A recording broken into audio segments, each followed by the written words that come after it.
Hello, good morning, good afternoon, welcome. I'm very pleased to be joined by Rodrigo Castro. Rodrigo is a partner at Genesis Ventures, who are a venture capital fund, but also an infrastructure fund now with a specific green hydrogen fund targeted at the Chilean market. So welcome, Rodrigo. Thank you for joining me. Thanks a lot for the invitation. So you have a lot of experience, obviously, in Chile. I know you've been involved in the clean tech sector and in helping build out the solar sector, and clearly Chile played a pioneering role in I guess breaking and scaling the utility scale solar market probably nearly a decade ago now, or certainly 7 or 8 years ago.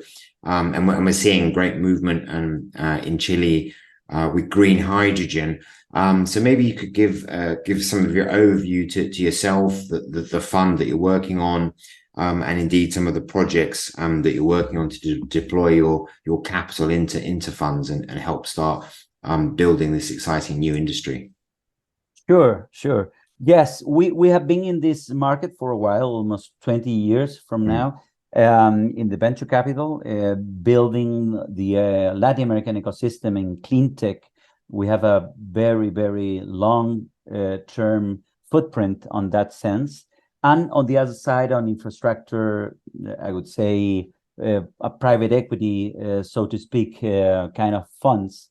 In both cases, we have been supported by Corfo, the Chilean Development Agency, that is key to develop the tech-based ecosystem, as well as the infrastructure and clean energy one. And in both cases, we have been building a relationship, a long-term relationship with the Chilean state that is totally committed on the clean energy. So we launched 1 year ago a fund actually in UK, in London. We have the opportunity to launch the Green H2 investment fund in the Chilean embassy in London with the Ministry of Finance of Chile, as well as the vice president of Corfo as well, with different foreign investors from the Green H2 community. So we have the opportunity to close almost $120 million for the first stage of this fund. We're going to deploy that equity, matching with the grants as well as guarantees, and also project finance from the local as well as the foreign community. Were pretty interesting and involved in the development of the Chilean hydrogen market. So the idea is to set up, we already set up three-stage infrastructure or facility, finance facility. We have a feeder fund in Canada to have the flexibility to invest not only in Chile, but in other spots like the States, Canada, and the rest of Latin America that is advancing their strategic planning, such as Colombia, Mexico, Brazil, among others. And we have a master fund based in Chile with a matching fund from Corfo that help us to deploy in a small and medium size or scale projects up to 150 megawatts. So the idea is to help those developers to scale up those greenfield projects and meet the demand from different industries, the mining industry, all the logistics and mobility sector in the north, the center, as well as in the south, the pulp, as well as the forestry industry are very interesting, that are trying to move ahead because all the international standards are pretty tough today in terms of the footprint they are the pulp as well as the forestry industry is living globally. So The idea is to identify a strong pipeline that would be FID during the following 3 years to deploy the $300 million that we are targeting or aiming to reach during the 2024, and inviting LPs, strategic LPs, such as EPCs, engineering companies, integrators of different technologies, among others, equipment as well, to this investment platform to help develop those projects and supply the green hydrogen, green ammonia, and all the e-fuels the local market, the Chilean market would need, and be able to also have some proof of concept or pilot projects in the States, Canada, and some other opportunistic investment opportunities that would appear in Mexico, Colombia, or Brazil. So I would say in a nutshell that we have built a public-private partnership. It's a long-term strategy for almost 14 years. Today, we are able to invest during the first 4 or 5 years, and then be able to, source with different equity and finance support to 5 to 6 greenfield projects with an average size at the beginning of 20 megawatts. But those projects could be able to reach 150 megawatts, depending on how the demand evolve during the following years. We have plenty in Chile, natural resources, as you know, plenty of sun in the north and plenty of wind in the south. So the idea is to overcome. We have been pretty involved with all the ecosystem. As you know, Chile has built a very strong regulatory framework to overcome the challenges we have on the green H2 industry, but still we need to overcome all the essential facilities that we do need, like pipelines, transportation networks, and to overcome the regulatory hurdles that we are facing today in terms of environmental permits, access to water, access to land, so on and so forth. So that would be in a nutshell our strategy, and we are looking forward to start on Q1 next year with our first investment committee and start building a relationship with the whole developers, off-takers, and foreign suppliers of electrolyzers, among other equipment that we would need.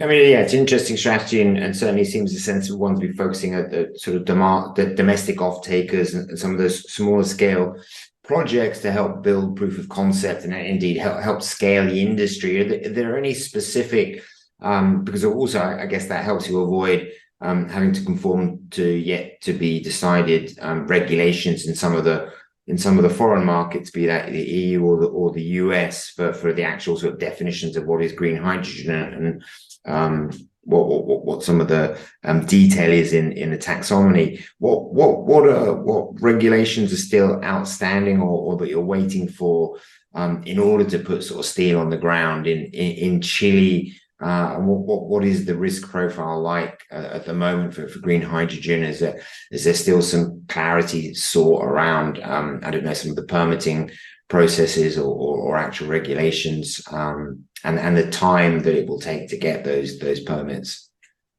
Yeah, one of the most important is the regulatory standards on safety. That would be key in terms of how we deploy the different units, the renewable units, as well as the electrolyzers and on the layouts, and how we deployed the capacity locally as well as internationally to all the the compression units and the transportation networks. That would be key for the mobility sector that is looking forward to have standard supply of green H2 as well as green ammonia. Yeah. So I would say that would be the most important today, even though we still have, as any country would have as well, is to work with the communities, how to trying to build confidence with the communities in the different clusters. Mm-hmm. They're going to build this kind of facilities, and to communicate the benefits that the decarbonization strategy would bring to those communities as well as the whole country.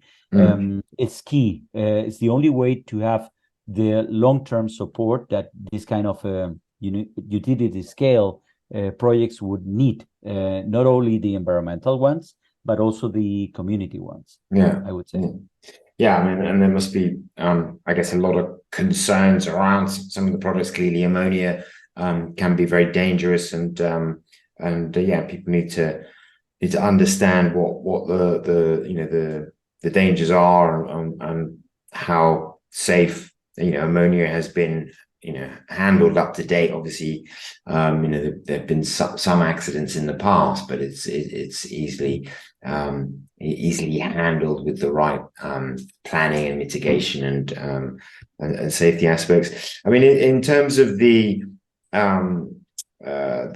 mentioned, looking for outwardly for some more equity investors.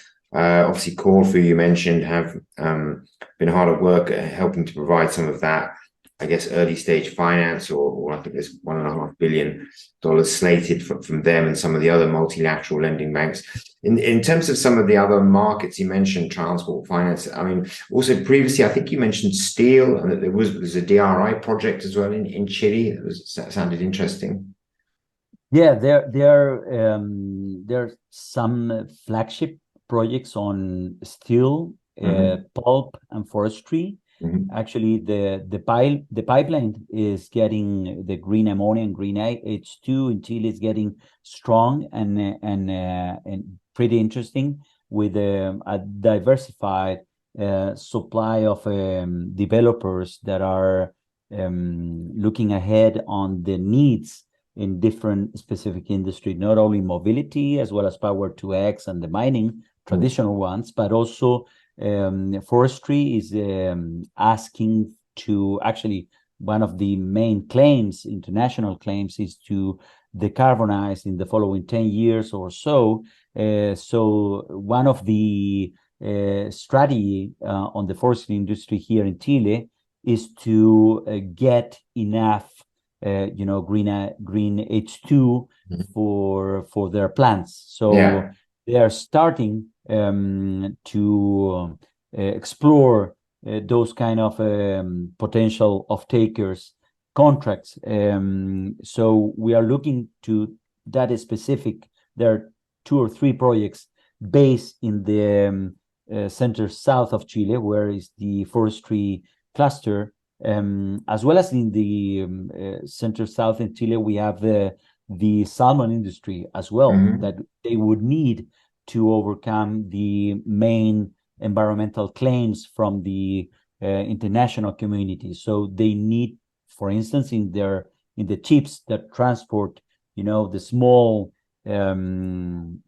salmons from one side to the other one, using green ammonia, for instance. That would be an application. And also the whole logistics industry that support the main industry in the mining sector, forestry, as well as in the salmon industry.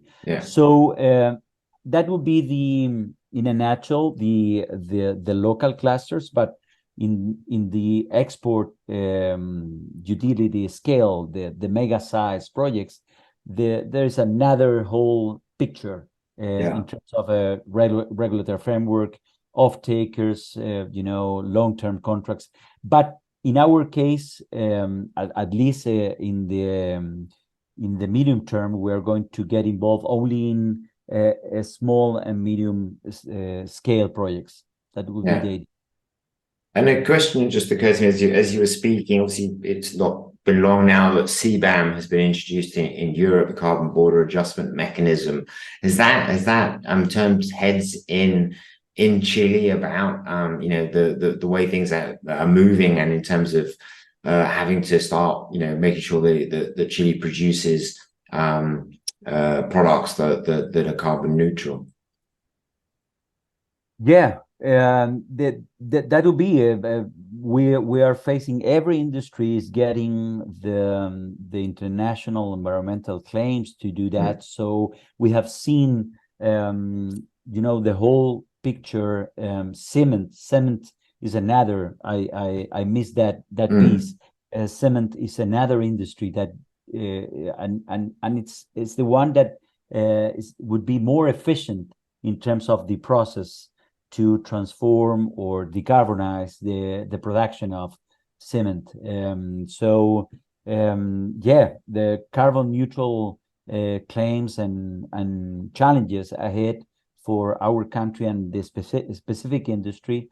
But if you follow the 80-20%, I would say mining industry would be the leader one in terms of volume and exposure, and that sector would have the most challenge in the whole supply chain of the mining sector. So I would say that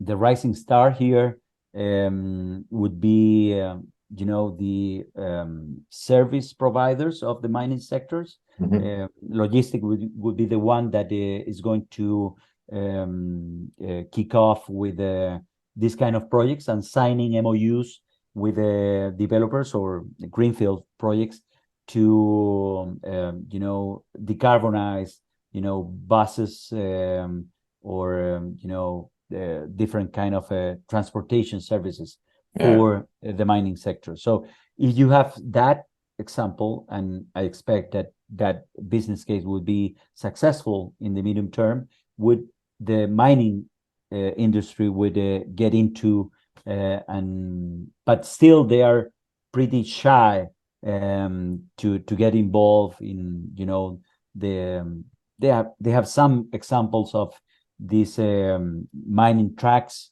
They already are getting some examples or samples of them to have a proof of concept, but they need to transform the whole supply chain, not only transportation within the mining sites. Lots to do, lots to decarbonize, and indeed, lots of work to do. So thank you, Rodrigo. I'll let you get back to doing some of that work, and look forward to your contribution at World Hydrogen in Latin America, which, as I said before, is fast approaching. It's 12th to the 14th of December, down in your home city of Santiago, Chile, and we're looking forward to the second edition. We had a great launch event last year, and lots of people, lots of interest, and this year. It's going to hopefully grow significantly. We're ahead of numbers, so looking forward to a great event, and looking forward to helping accelerate the green hydrogen industry there in Chile. So many thanks, Rodrigo. Thanks all you. Thanks a lot for the invitation. Great. Likewise. Take care. Take care. Bye. Bye-bye. Many thanks. Ciao.